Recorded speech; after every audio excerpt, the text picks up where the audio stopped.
اعوذ باللہ من الشیطان الرجیم بسم اللہ الرحمن الرحیم سبح اسم ربک الاعلی اے پیغمبر صلی اللہ علیہ وآلہ وسلم اپنے پروردگار جلیل الشان کے نام کی تسبیح کرو، الذی خلق فسوى جس نے انسان کو بنایا پھر اس کے اعضاء کو درست کیا، والذی قدر فہدى اور جس نے اس کا اندازہ ٹھہرایا پھر اس کو رستہ بتایا،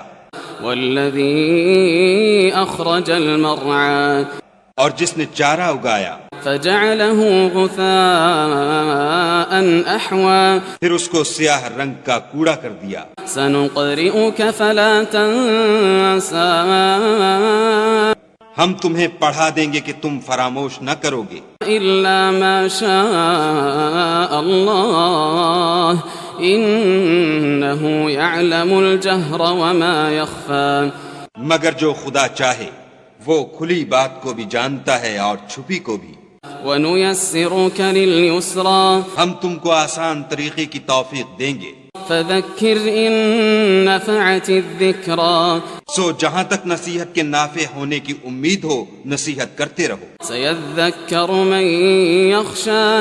جو خوف رکھتا ہے وہ تو نصیحت پکڑے گا، ويتجنبها الأشقى اور بے خوف بدبخت پہلو تہی کرے گا، الذي يصلى النار الكبرى جو قیامت کو بڑی تیز آگ میں داخل ہوگا، ثم لا يموت فيها ولا يحيا پھر وہاں نہ مرے گا نہ جیے گا۔ قد أفلح من تزكى بے شک وہ مراد کو پہنچ گیا جو پاک ہوا وذكر اسم ربه فصلى